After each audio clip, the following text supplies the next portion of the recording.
My neighbor slipped me a note, "Don't park in your spot tonight." I thought it was a joke until 1 a.m. when I looked outside and saw why. My hands started shaking as I realized what he just saved me from. I never looked at him the same way again. When my neighbor slipped a note under my door telling me not to park in my own driveway, I laughed. I thought it was some kind of weird prank. But by 1 in the morning, I was standing at my window, shaking so hard I could barely breathe. What I saw outside changed everything. Before I get into it, make sure to subscribe and let me know in the comments where you're watching from. My name is Harper, I'm 29 years old, and I live in a small suburban neighborhood with my 6-year-old daughter Ella. Life isn't easy. I work long shifts as a nurse, often coming home late at night completely drained. My world pretty much revolves around Ella, making sure she's safe, happy, and loved. That night, I had just come back from a late shift at the hospital. Ella was asleep in the back seat, her little head resting against the car window. She had been so tired after staying up waiting for me that I carried her inside still in her unicorn pajamas. I remember tucking her into bed, brushing her hair back, and kissing her forehead. When I came back downstairs to grab the groceries from the car, I noticed a folded piece of paper wedged under my front door. It was strange because I don't usually get anything left like that. I picked it up, thinking maybe it was a flyer or a delivery notice. But when I unfolded it, I froze. The note said, "Harper, don't park in your driveway tonight. Please. Trust me." I stared at it, confused. It was signed by Mark, my neighbor. Mark is a quiet, middle-aged man who lives next door. He mostly keeps to himself, never causes trouble, and honestly, we've only ever had small talk. That's why the note felt so out of character. I couldn't help but laugh nervously. It felt silly, like something out of a mystery movie. I even texted my mom about it. "Mom, you won't believe this. Mark just told me not to park in my own spot." "What is this? A prank?" She replied almost right away. "Maybe he's trying to hit on you." I rolled my eyes and tossed the note on the counter. It didn't feel serious at all. But just in case, I parked on the street that night, thinking it would make a funny story to tell later. At that moment, I had no idea how serious it really was. The note from Mark kept playing in my head even after I parked my car on the street and locked up for the night. At first, I had brushed it off as a strange attempt at being friendly, maybe even an awkward joke. But as the hours passed, the more I thought about it, the more unsettled I became. Why would he say something so specific? Why tonight? It wasn't the kind of thing you tell someone unless there's a real reason. I lay in bed trying to sleep, but every creak of the house made me tense. The wind rattled the branches outside, and the shadows on my wall stretched and moved like they were alive. I glanced over at Ella, curled up in her blankets with her favorite stuffed bunny tucked under her arm. The sight of her always brought me comfort, but it also reminded me how much I had to lose. If there was even the smallest chance Mark's warning was serious, I couldn't take it lightly. Around midnight, I had finally drifted into a light sleep when a sound jolted me awake. At first, I thought it was just a garbage can tipping over or maybe a raccoon. But then I heard it again, a faint scraping sound, like metal dragging against pavement. I sat up in bed, my heart pounding. I moved carefully, not wanting to wake Ella, and tiptoed toward the front window. Slowly, I pulled back the curtain just enough to peek outside. What I saw made my stomach twist into knots. 2 figures were crouched near my driveway. At first, I couldn't make out what they were doing, but the way they moved was deliberate and steady. One of them had something in his hand that caught the light. It shimmered for a second, and that's when I realized it was a knife or a box cutter. My mouth went dry. They weren't just hanging around. They were working on something. I leaned closer, trying to see better without making a sound. My hands trembled as I pressed my forehead against the cold glass. Then it hit me. They were cutting into my tires. My car was parked down the street. But if I had followed my usual routine and left it in the driveway, it would have been right under their hands at that moment. I felt my chest tighten as the weight of the note finally sank in. Mark hadn't been joking. Panic surged through me. I backed away from the window, trying to stay quiet. My first instinct was to grab my phone and call 911, but a part of me hesitated. What if they heard me? What if they realized someone was watching them? The last thing I wanted was for them to know Ella and I were inside. Still, I couldn't just stand there. My fingers shook as I dialed the number and pressed the phone to my ear. When the dispatcher answered, I kept my voice as low as possible. "There are 2 men outside my house," I whispered. "They're messing with my driveway. Please send someone." The dispatcher asked for details. Her voice calm, but urgent. I tried to explain, but my words came out rushed and broken. She reassured me that officers were on the way and told me to stay on the line. That small assurance helped, but the minutes dragged by like hours. I returned to the window, my knees almost giving out beneath me. The men were still there, moving with eerie calmness, like they had done this before. One of them reached into a bag and pulled out a small container. I squinted, my heart racing, and then I realized what it was. The man tilted the container and poured liquid across the driveway. The smell carried faintly through the air, sharp and unmistakable. Gasoline. Nearly dropped the phone. My whisper turned into a sharp gasp. They weren't just vandalizing. They were planning to set the car on fire. My hands clutched the curtain so tight I thought the fabric would rip. Images flooded my mind of flames spreading, the heat consuming everything. Ella trapped upstairs while I tried to get her out. I forced myself to breathe quietly, not wanting to give away my presence. The dispatcher asked me what was happening and I whispered, "They're pouring gasoline. Please, hurry." The fear was so strong it almost felt like it was choking me. Underneath it was a sudden burst of clarity. Mark had saved me from walking right into a trap. If I had parked in my driveway, my car would be drenched in fuel, and one spark could have turned the entire night into a nightmare. As I stayed crouched by the window, watching these strangers prepare to do something unthinkable, every instinct in me screamed to protect Ella. My body was shaking. My palms were damp with sweat. But I stayed as still as I could. I wasn't going to let them know we were awake. That night, waiting for the flashing lights of the police to appear, I realized just how much danger we were in. And the worst part was knowing this was no random prank. Whoever those men were, they had a reason for targeting me. I stayed crouched by the window, my heart racing so fast it felt like it might give out. The smell of gasoline still lingered faintly in the air, and the image of those men moving calmly around my driveway wouldn't leave my mind. Every second felt like a gamble. I was holding the phone to my ear, whispering updates to the dispatcher, praying the sound of my voice wouldn't carry outside. The dispatcher kept telling me to stay calm and stay quiet. "Officers are on the way," she said. "They'll be there soon." But soon didn't feel soon enough. My eyes kept darting to the clock on the wall. Each minute dragged on like it was an hour, and every passing second made me more certain that those men were just seconds away from lighting a match. I pulled myself away from the window for a moment and tiptoed upstairs. My chest was tight as I checked on Ella. She was still curled up in her bed, her little hand resting on her bunny. She looked so peaceful, completely unaware of the danger outside. The sight made my throat tighten. I couldn't let anything happen to her, not ever. I whispered to the dispatcher, "My daughter is upstairs. If they set the fire, I don't know if I can get her out in time." My voice cracked on the words. The dispatcher stayed calm, reassuring me again that help was close. She told me to prepare just in case. To gather essentials quietly and make sure I could get out quickly if I had to. That advice hit me like a wave of cold water. I needed to be ready. I couldn't just crouch in the dark, waiting for whatever happened next. I grabbed a backpack from Ella's closet and stuffed in a few things without making noise. Her favorite toy, a sweater, my phone charger and my wallet. My hands were clumsy from the shaking, but I forced myself to focus. If we had to run, I wanted us to be able to grab the bag and go. When I returned to the window, the men were still there. One of them was pacing nervously while the other knelt down, fiddling with something in his hands. My stomach twisted when I realized he was holding a lighter. I pressed the phone tighter to my ear and whispered, "One of them has a lighter. Please tell me they are almost here." The dispatcher's voice was steady, but I could hear the urgency now. "They're close, stay hidden. Do not confront them." That last warning echoed in my mind. A part of me wanted to scream at them to stop, to bang on the window and make them run. But I knew that would only put Ella and me in even greater danger. They might panic and act even faster. They might even try to get inside the house. I forced myself to stay quiet, even though every nerve in my body screamed to act. I crouched there in the dark, gripping the curtain so tightly that my knuckles turned white. My whole body was trembling, but I kept my focus on one thing, protecting Ella. At one point, I thought about waking her up and sneaking out the back door. My mind raced through the possibility, but then I pictured us running through the yard. Vulnerable, with the men just a few feet away. If they saw us, I didn't know what they were capable of. That thought alone kept me frozen in place. Minutes dragged by.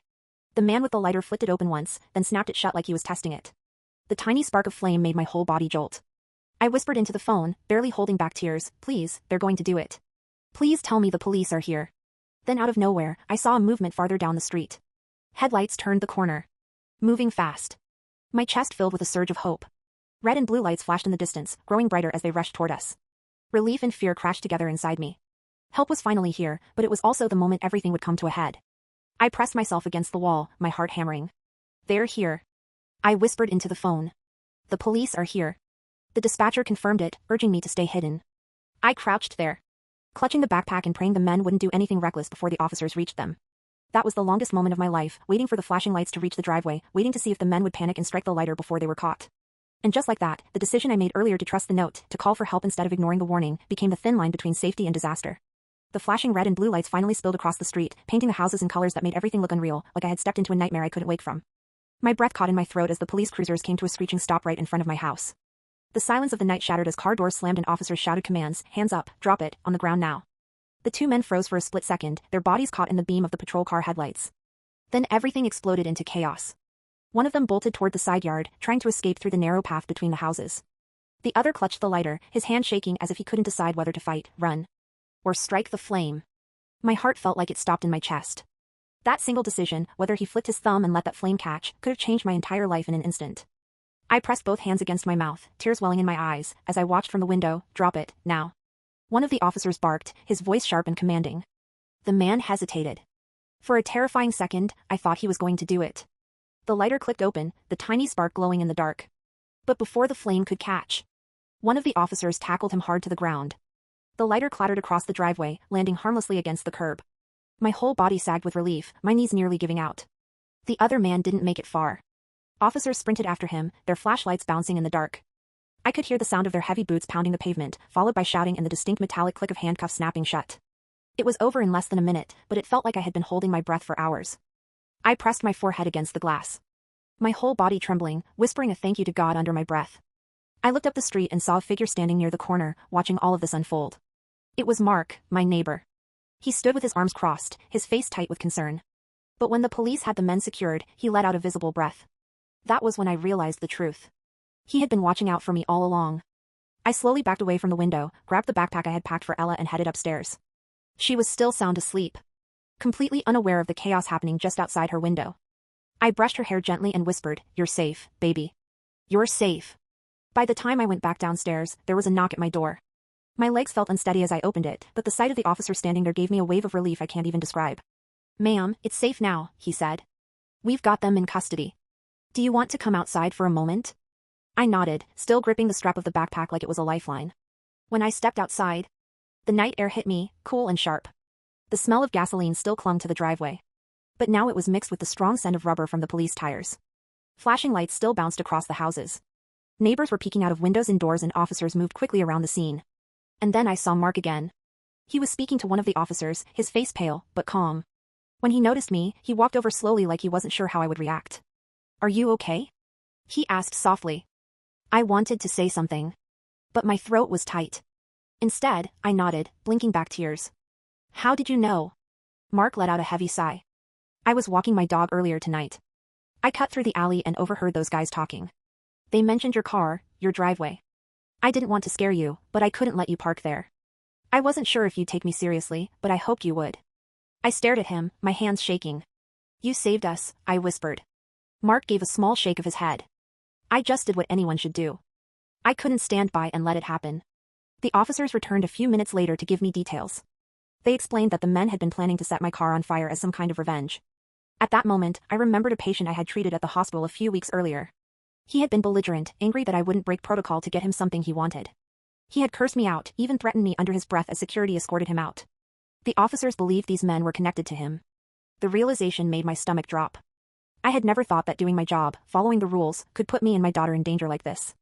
Standing there in the flashing lights, surrounded by neighbors, whispering from their porches, I felt exposed, but also incredibly grateful. If it weren't for Mark's note, if it weren't for that small piece of paper slipped under my door, the night could have ended in flames. I looked at him again, standing there quietly, almost like he didn't want recognition. In that moment, I knew I could never look at him the same way again. He wasn't just the quiet man who kept to himself. He was the reason my daughter and I were safe.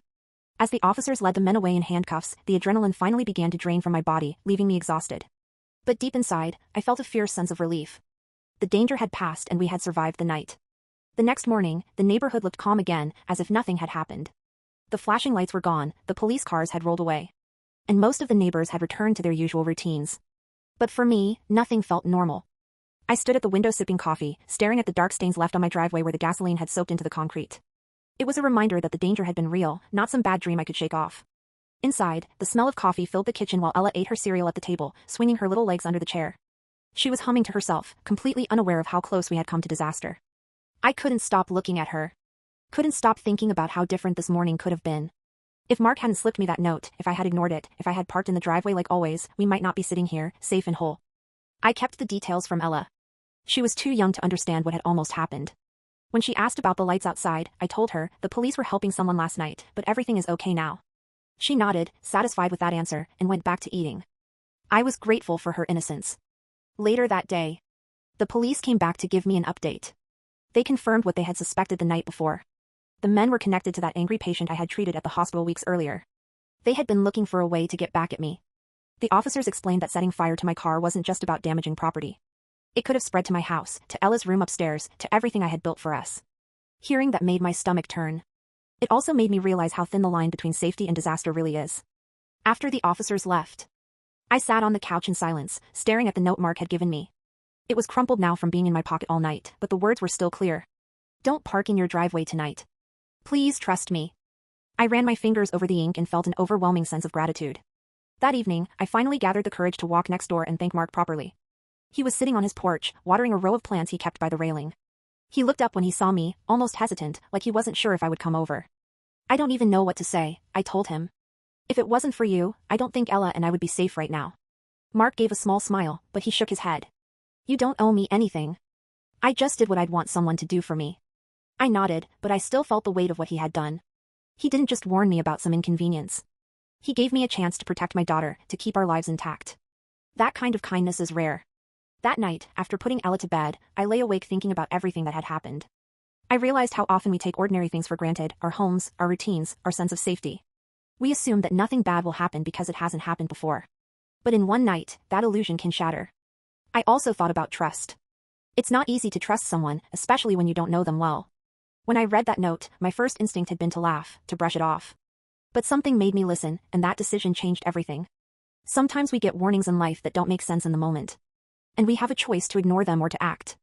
I was lucky that I listened. The experience changed the way I see my neighborhood. It changed the way I see Mark. He may still be the quiet man who keeps to himself, but now I know he's also the kind of person who pays attention, who looks out for others, even when it would be easier to stay silent. That makes him more than just a neighbor. He's someone I'll always be grateful for. As for me, I carry a new awareness. Danger can come when we least expect it, and life doesn't always give us time to prepare. But I also carry a new strength. Knowing that I was able to protect Ella and keep her safe, that's what matters most. When I tuck her in at night now, I linger a little longer. I brush her hair back, kiss her forehead, and remind myself that every single day with her is a gift. So if there's one thing I want to leave you with, it's this. Pay attention to the people around you. Sometimes the smallest gesture, the quietest warning, can save a life. Mine was saved by a single piece of paper, slipped under a door at just the right time.